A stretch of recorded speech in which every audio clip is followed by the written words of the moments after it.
제목을 한번 같이 읽겠습니다. 시작.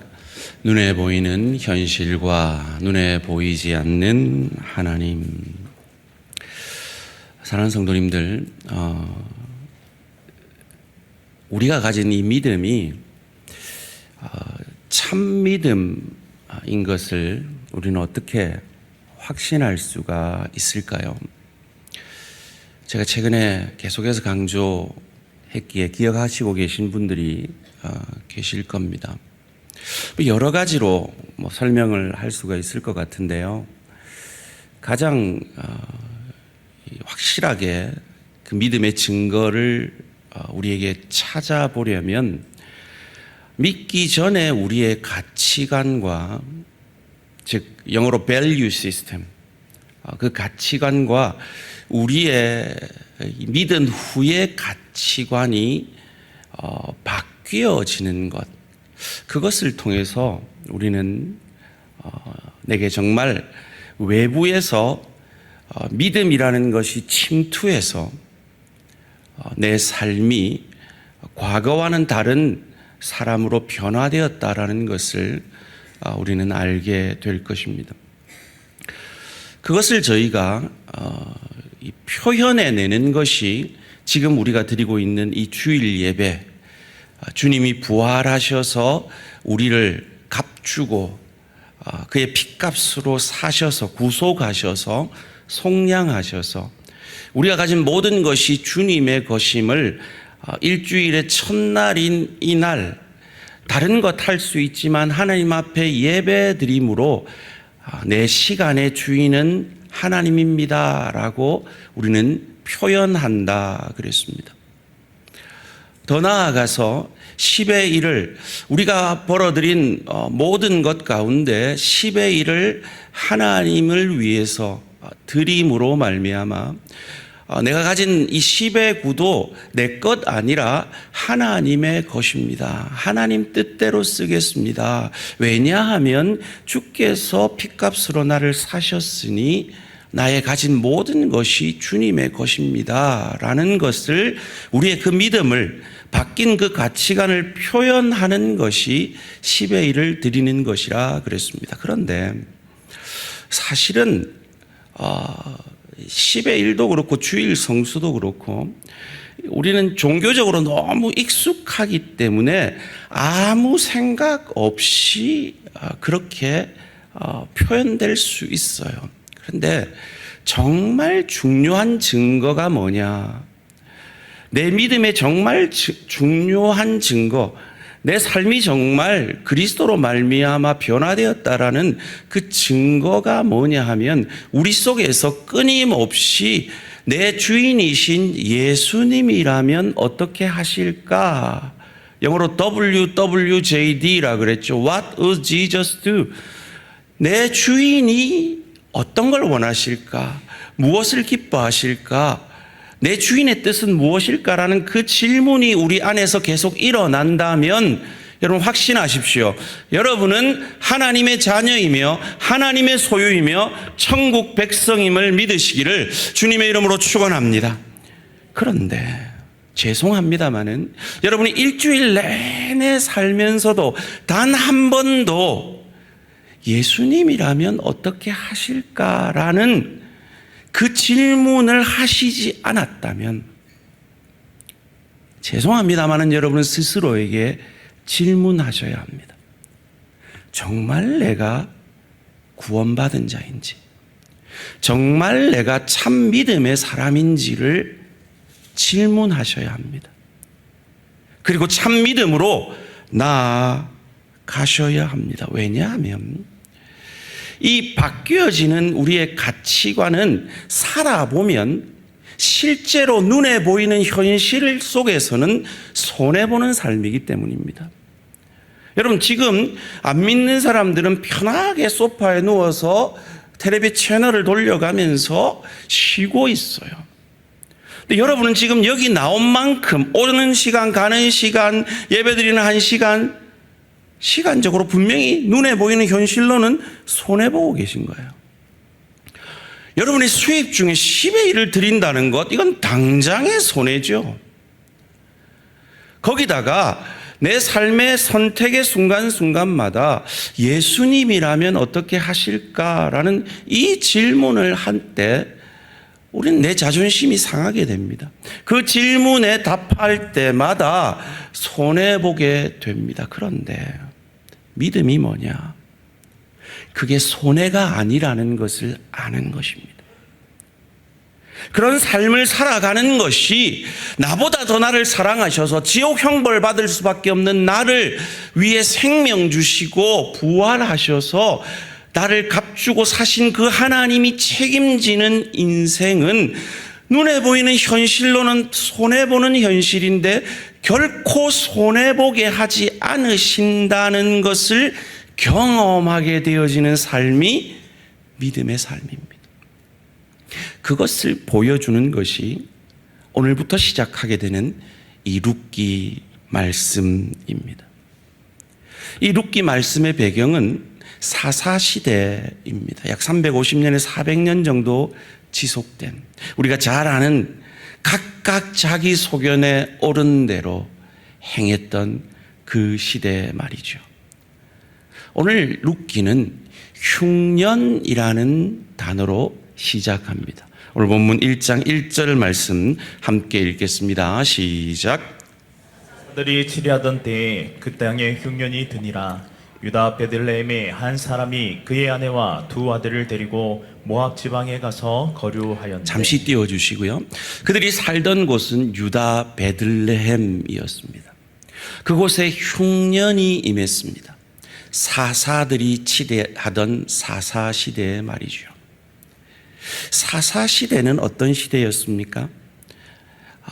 각각 자기 소견대로 하나님이 원하시는 뜻이 아니라 내가 원하는 대로 살아서 하나님이 그들의 범죄함을 징벌하고 그 범죄함의 징벌함에 있어서 그들이 회개하고 그 회개를 통해서 회복되어지는 이 다시 또 범죄하게 되어지는 이 쳇바퀴 도는 7번의 반복되어지는 역사가 사사시대의 역사입니다.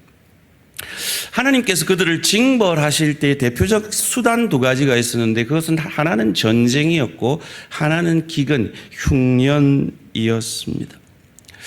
그들이 살던 베들레헴이라는 그곳의 지명은 빵집, 우리식으로 말하면 떡집이라는 뜻입니다.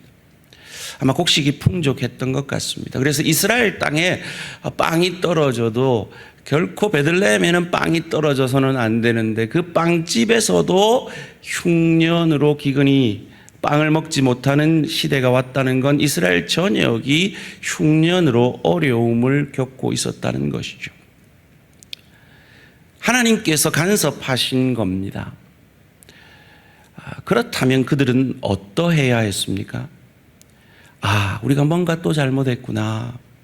하나님께로 돌아가야지 라고 했어야 하는데 이 엘리멜렉이라는 사람은 모압이라는 땅, 그곳에는 아마 음식이 있었던 것 같아요. 그 모압이라는 땅으로 이주하는 것으로 해결을 하려고 합니다. 이 흉년으로 시작된 이 룻기, 우리의 인생에서도 흉년이 옵니다. 건강의 문제, 물질의 문제, 관계의 문제 속에서 내가 원하는 사건, 사고, 원하지 않는 사건, 사고를 통해서 우리 인생에도 흉년이 찾아옵니다. 그때는 하나님이 우리를 부르시는 거죠. 하나님의 일하심의 시작이고 우리 자신을 돌아보아야 하는, 우리의 연약함을 돌아보아야 하는 시간입니다.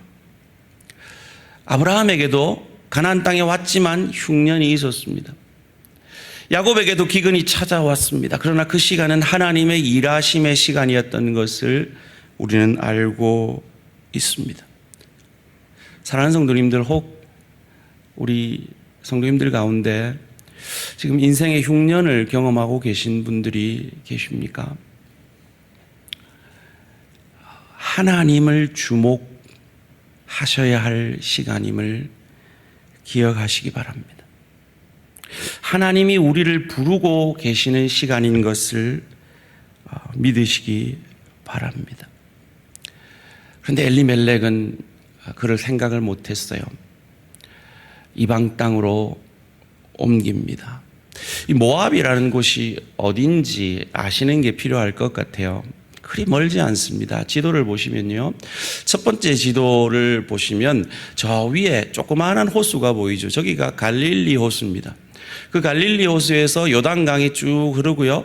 좀 더 큰 호수가 막혀 있는 호수, 사해입니다.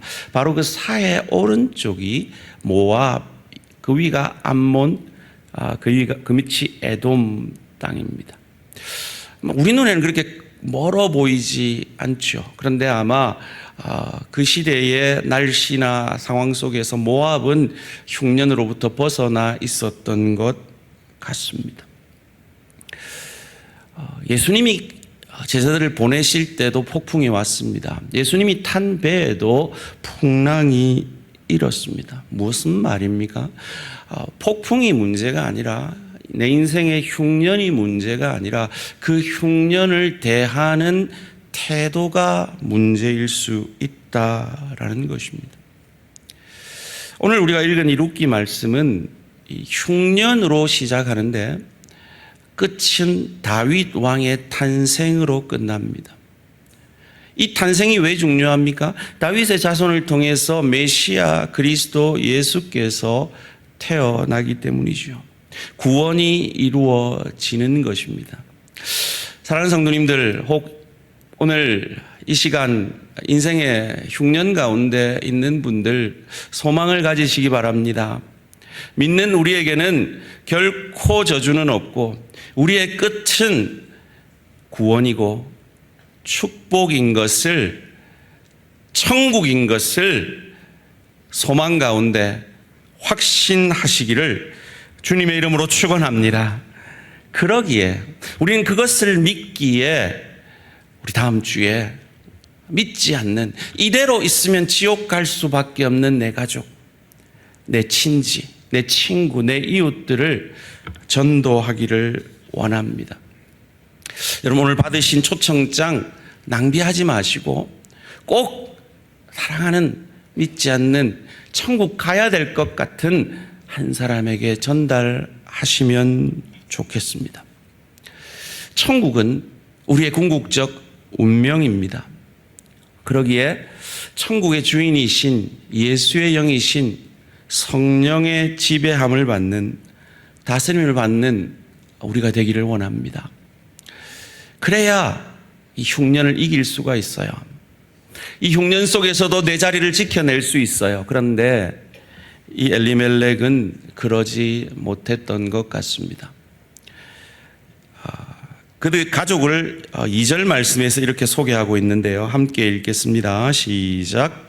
그 사람의 이름은 엘리멜렉이요 그의 아내의 이름은 나오미요 그의 두 아들의 이름은 말론과 기련이니 유다 베들레헴 에브라 사람들이더라.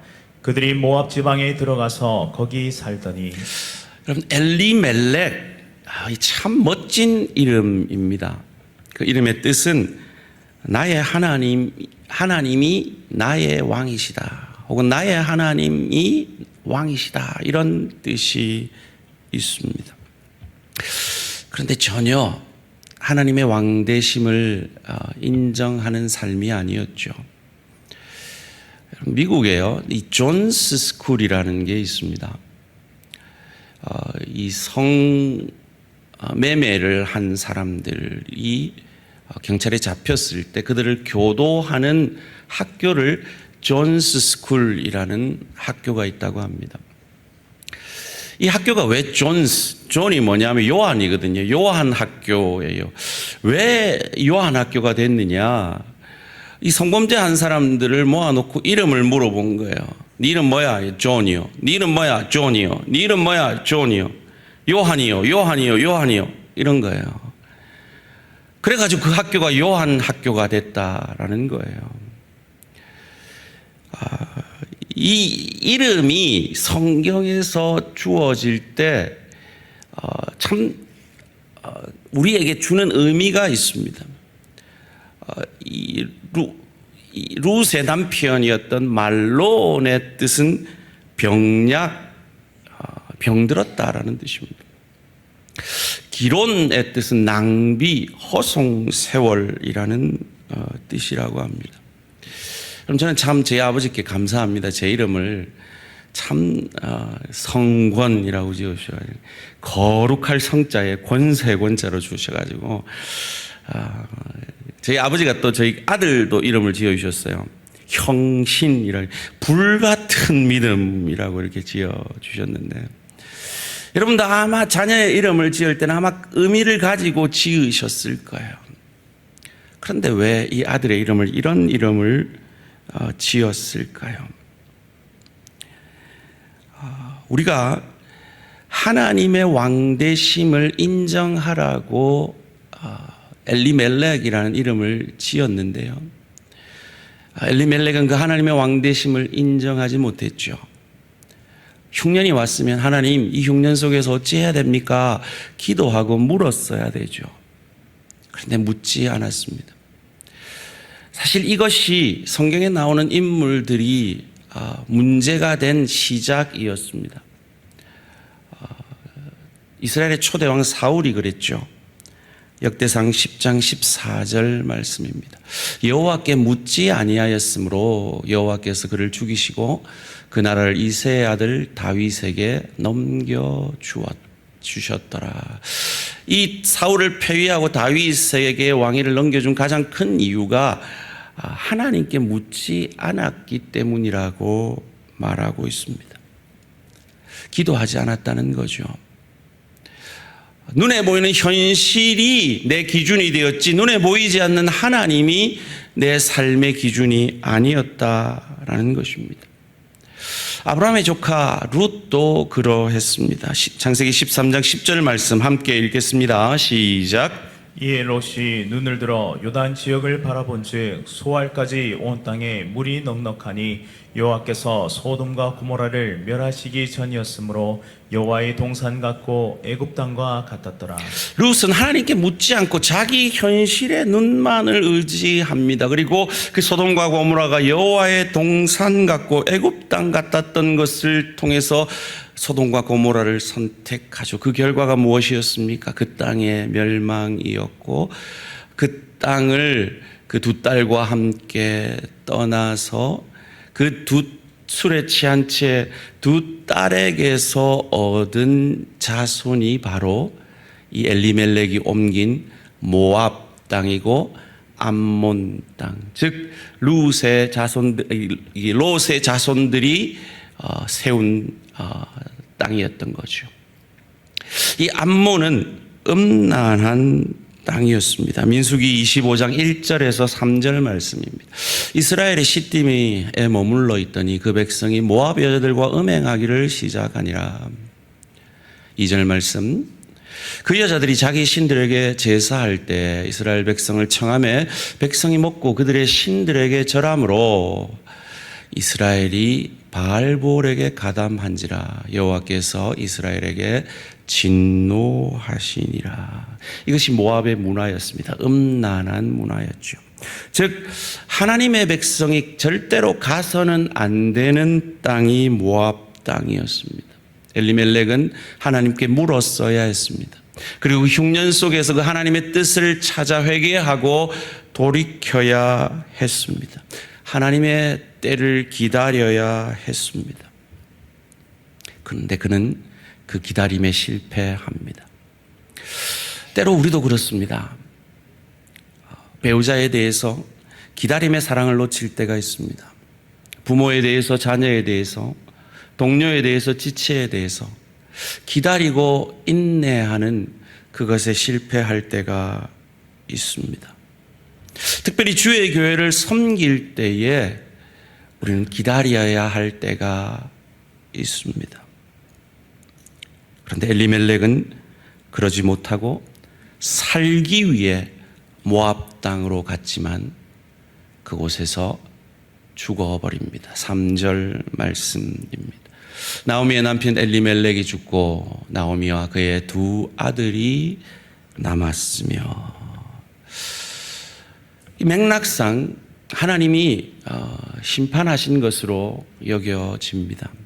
여러분, 이민관계 뭐 그리 큰 죄라고 하나님이 이렇게까지 예민하게 반응하시는 걸까요? 이것을 우리는 그 시대 배경을 통해서 이해를 해야 합니다. 이스라엘은 장자가 루벤이었죠. 그런데 그의 계모와 통간함으로 장자권을 잃어버립니다. 엄청난 것을 잃어버리죠. 장자에게는 재산권이 있습니다. 왕권이 있습니다. 제사장권이 있었습니다. 루벤은 이것을 잃어버립니다.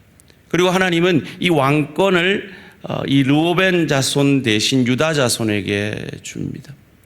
제사장권은 레위 자손에게 주고 재물권은 요셉 자손에게 주시죠.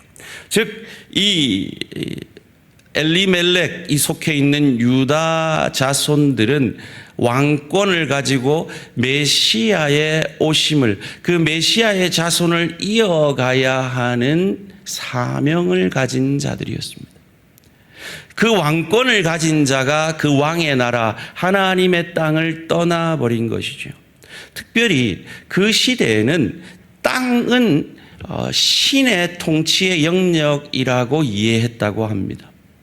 즉 이스라엘 땅은 하나님 여호와가 다스리는 땅이었지만 이 모압 땅은 이방신이 다스리는 땅으로 여겼던 것이죠. 그가 모압 땅으로 갔다는 것은 하나님의 통치를 벗어나서 이방신 그모스가 다스리는 땅으로 그 영향력으로 들어갔다라고 이해할 수가 있는 것입니다. 각각 자기 소견에 옳은 대로 눈에 보이는 현실에 따라 선택한 그 결과가 그의 죽음이었습니다. 이 엘리멜렉은 아마도 유다 지파 가운데서 아주 유력한 집안이었던 것으로 추측이 됩니다. 왜냐하면 룻이 다시 그 베들레헴 땅으로 갔을 때 그 온 마을 사람들이 그를 나와서 맞이했습니다. 그냥 잘 알려지지 않은 집안이 아니었다라는 것이죠. 그렇기 때문에 그는 그 자리를, 그 왕권을 가진 유다 백성으로서 메시아의 오심을 이어가는 그 사명을 감당하면서 흉년이 와도 하나님께로 돌아가자, 그 백성들을 이끌어야 했으며 하나님께로 돌아가는 모습을 그들에게 보여내었어야 할 그가 흉년에 그 왕권을 내려놓고 이방신의 영향력으로 들어가 버린 것이죠. 그 결과가 무엇이었습니까? 그의 아들 말론, 불임, 단종이라는 뜻도 있는 병약함이었고, 기련, 낭비와 상실이라는 뜻의 아들이 남게 됩니다. 왜 자녀의 이름을 이렇게 지었을까요? 지금 투정을 하는 것이죠. 하나님은 나의 왕이십니다. 그런데 그런 삶을 살지 못했던 그에게 남은 것은 병약함이었고 상실이었고 낭비였다는 겁니다. 하나님의 사명을 맡은 자가 그 사명을 감당하지 못할 때 바로 이와 같은 인생의 결말이 주어진다는 것이죠. 이 엘리멜렉이 죽었을 그때까지도 아마도 그들이 가지고 갔던 이민 자금이 꽤나 남아 있었던 것 같습니다. 그래서 어떤 신학자들은 이 모압 여인 룻과 오르바가 그곳의 왕족의 딸, 공주였다라고 해석하는 사람들도 있더라고요. 어쨌든 그 땅의 딸들과 그 아들들이 결혼을 합니다. 4절 말씀 함께 읽겠습니다. 시작. 그들은 모압 여자 중에서 그들의 아내를 맞이하였는데 하나의 이름은 오르바요 하나의 이름은 룻이더라. 그들이 거기에 거주한 지 10년쯤에. 여러분, 룻이 손이 동설까요? 오르바가 손이 동설까요? 룻이 손이 동서입니다. 이 말론의 부인이 룻이고 기련의 부인이 오르바입니다.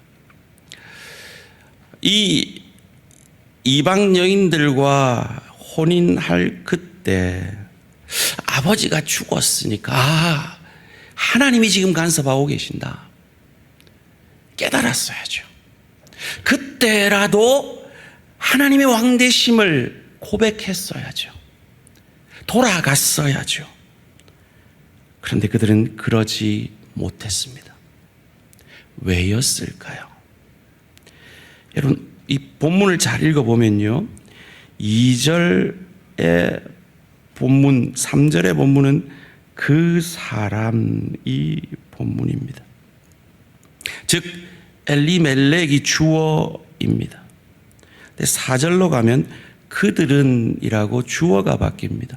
이 3인칭 단수 엘리멜렉에서 이 말론과 기론으로 이 주어가 바뀌어 버립니다.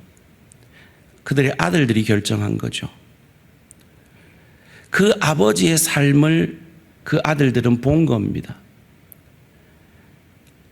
나의 하나님이 왕입니다라는 그 이름을 가진 아버지가 전혀 하나님을 왕으로 삼지 않는 그 삶을 보고 자란 말론과 기럯이 하나님의 왕되심의 선택, 즉 하나님이 왕이신 야훼의 땅, 약속의 땅으로 돌아가는 선택을 할 것이라고는 전혀 기대할 수가 없었던 것이죠. 왜요? 그들의 부모에게서 전혀 신앙의 삶을 배우지 못한 겁니다. 여러분, 이건 저희가 정말 두렵고 떨림으로 받아야 할 말씀입니다. 특별히 지금 다음 세대를 양육하고 있는 우리 부모님들이 정말 두렵고 떨림으로 받아야 할 말씀입니다. 우리의 삶에서 하나님의 왕되심을 우리가 보여내지 못하고 입으로만 교회 가라, 입으로만 예수 잘 믿어라, 입으로만 예수님의 제자 되라 해봐야 아무 소용이 없다라는 것이죠. 우리 자녀들이 예수의 제자로 자라기를 원하십니까? 그럼 내가 예수의 제자로 빚어져 가야 하고 제자로 훈련되어져 가는 모습을 자녀에게 보여내어야 합니다. 그런데 자녀에게는 말로는 예수 잘 믿으라 하면서 나는 예배 잘 안 드리고 나는 제자 훈련 잘 안 하고 나는 전혀 제자의 모습을 보여내지 못하면 말론과 기럯이 들은 말씀 가지고 산 것이 아니라 본 것으로 살게 되고 그들이 선택할 때는 이방 여인들의 아름다움에 취해서 그들과 결혼하는 것으로 선택하게 되어지는 거죠. 물론 그럴 수 있습니다. 지금 너무 힘들어서요. 조금 있다가 제자 훈련할게요. 지금 제가 너무 힘든데 조금 있다가 예배 잘 참석할게요. 조금 있다가 구역 예배도 하고 열심히 할게요. 조금 있다가 전도할게요. 조금 있다가 사역할게요. 우리 그럴 수 있죠. 그런데 문제는 잠시의 순간의 선택이 우리의 인생의 운명이 되어질 수도 있다라는 겁니다. 그것을 오늘 본문이 잘 보여주고 있는데요. 1절 말씀을 함께 읽어볼까요? 1절 말씀입니다. 시작. 사사들이 치리하던 때에 그 땅에 흉년이 드니라. 유다 베들레헴의 한 사람이 그의 아내와 두 아들을 데리고 모압 지방에 가서 거류하였는데, 이 엘리멜렉이 처음 모압 땅으로 갔을 때는 거류하였는데 라고 되어 있습니다. 이 거류라는 단어는 히브리서 라구라는 단어인데요, 잠시 머문다는 거예요. 엘리멜렉은 그랬어요.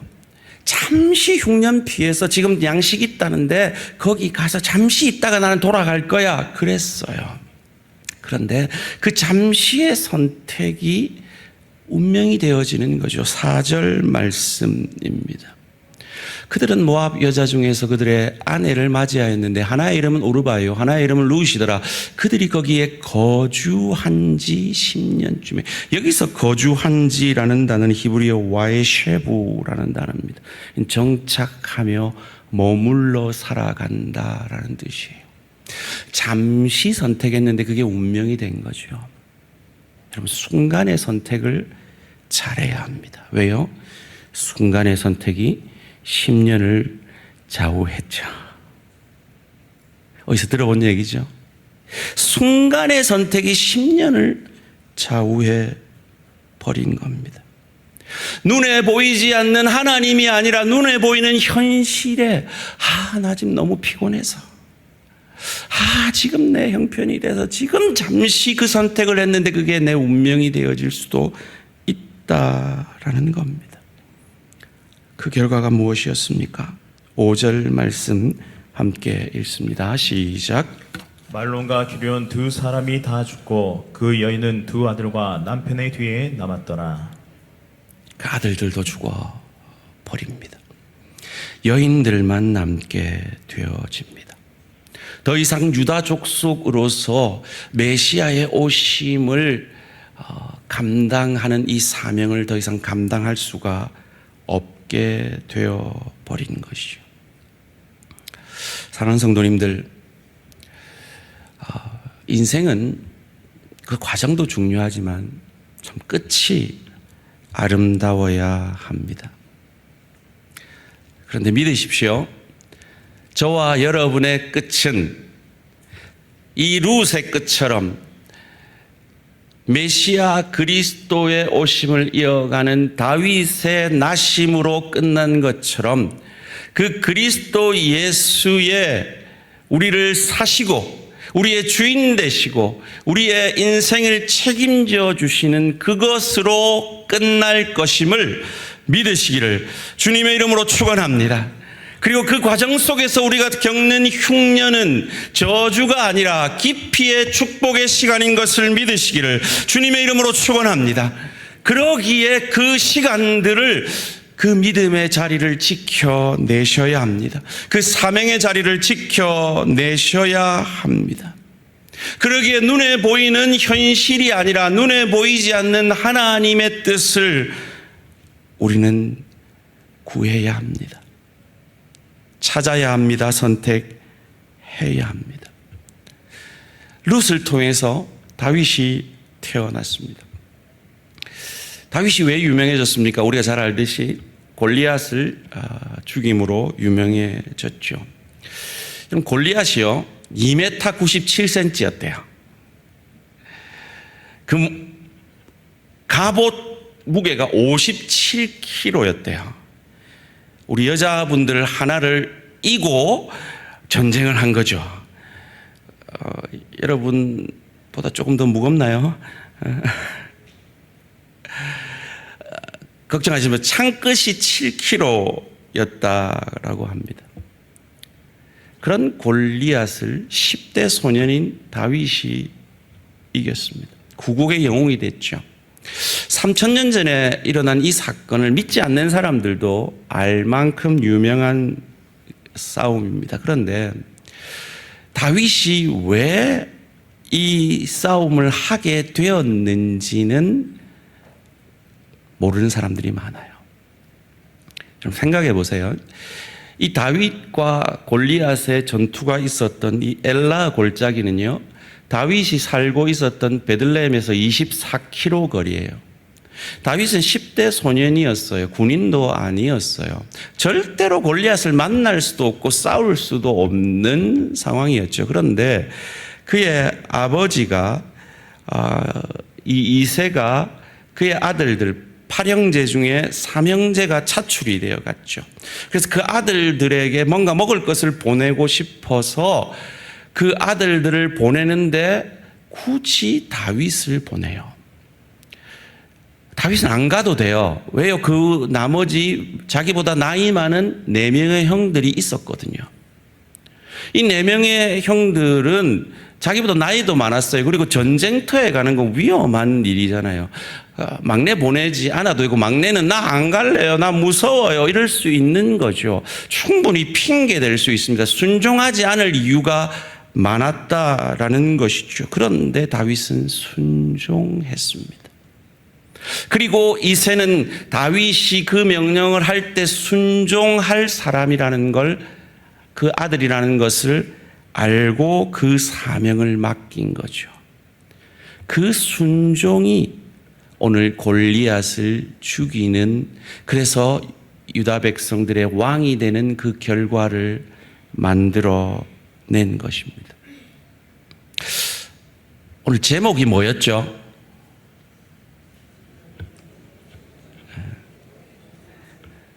눈에 보이는 현실과 눈에 보이지 않는 하나님, 저와 여러분은 어떠십니까?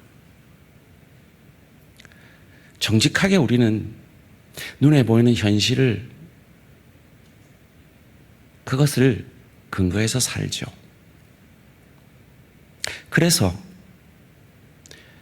눈에 보이지 않는 하나님의 뜻을, 하늘 보좌를 버리고 인간이 되셔서 눈에 보이는 현실 속에서 짐승 같은 삶을 사는 우리의 밥이 되어 주시기 위해 가장 인간의 연약한 아기의 모습으로 이 땅에 오시고, 우리가 늘 지는 그 사탄의 시험을 우리 대신 이겨주시고, 인간의 대표자인 세례 요한에게 이 엘레멜렉과 같은 우리, 현실대로만 사는 죄된 우리의 죄짐을 짊어져 주시고, 십자가상에서 눈에 보이지 않는 그 하나님을 보는 것 같이 바라보며, 나의 아버지, 나의 하나님 어찌하여 나를 버리시나이까, 그 아버지의 뜻을 다 이루었습니다 라고 십자가에서 고백하시고 피 흘려 죽어주시고 사흘 만에 부활하심으로 그 피값으로 우리를 사셔서, 우리를 속량하셔서, 우리를 구속하셔서 우리를 하나님의 것으로 삼아 주셨기에, 엘리멜렉과 같은 우리가 하나님의 자녀가 되는 권세를, 천국 백성의 권세를 가지게 된 것입니다. 그러기에 우리도 눈에 보이지 않는 하나님을 보는 것 같이 바라보신 예수님처럼, 눈에 보이지 않는 하나님을 보는 것 같이 믿음으로 바라본 다윗처럼 순종함으로, 다윗이 그로 말미암아 왕이 된 것처럼 그 순종의 열매로 말미암아 내 가정의 왕이, 내 일터의 왕이, 주의 교회의 왕이 하나님이 되는 저와 우리 모든 성도님들 되시기를 주님의 이름으로 축원합니다. 여러분, 이 한 주간도 또 영적 전쟁을 삶의 현장에서 싸우시게 될 텐데요, 기억하십시오. 믿으십시오. 다윗이 이겼습니다. 교회가 승리할 것입니다. 교회가 항상 세상을 이깁니다. 이 자신감을 전하는 것이 전도입니다. 제발 좀 와주세요. 한 번만 한번 와주세요. 이게 아니라, 교회가 이겨, 세상이 결코 우리를 이길 수 없어, 다윗이 이겨, 이것을 전하는 것이 전도입니다. 그것을 순종으로 우리는 맛볼 수가 있는 것입니다. 말씀을 맺겠습니다. 시카고 한인교회를 섬기고 있는 문병민 목사님이라는 분이 계십니다. 제가 그분 설교를 통해서 들은 간증인데요, 이분이 신학교를 다닐 때 시골에 있는 농사를 지으시는 부모님을 도와주러 가서 부모님과 함께 이렇게 농사를 짓는데, 갑자기 자기 어머니가 그 아버지, 농사를 짓고 있는 아버지를 백허그, 뒤에서 워럭 안으면서 백리 아버지 사랑합니다, 사랑합니다, 사랑합니다 이러더래요.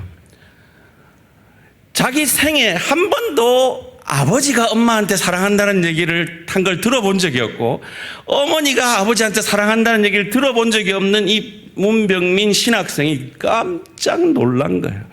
이게 도대체 어떻게 된 일인가. 자초지경은 이랬어요. 그 전 주일날 한 30명 되는 그 문병민 목사님의 어머니가 다니는 시골 교회에서 갑자기 목사님이 설교를 하다가, 자, 여기 이 아직도 남편이 예수 안 믿는 사람 다 일어나 보세요 이랬던 거예요. 우리도 한번 해볼까요? 에? 다 일어나 보세요 했더니 한 30명 되는 그 사람들 중에 한 3분이 순종한다고 일어나신 거예요. 당신들 남편 전도할 생각 먼저 하지 말고 가갖고 남편한테 사랑합니다 3번 먼저 고백하고 그 사랑을 실천하라고 그렇게 설교를 들은 거예요. 이 문병민 목사님의 어머니가 이 목사님의 설교를 하나님의 음성으로 듣고 한 주간 이거 어떻게 순종하나 이제 고민을 한 거예요. 그러다가 이제 주일이 다가오니까 이제 걱정이 되는 거죠. 그래갖고 농사를 짓고 있는데 앞에 남편이 보인 거예요. 그래서 에라 모르겠다. 순종하자. 그러고 뒤에서 백허그를 하면서 백미 아버지 사랑합니다. 사랑합니다. 이런 거예요. 그 설교를 들었던 그 교회 모든 성도님들이 울었대요. 우리는 아무도 안 우네요.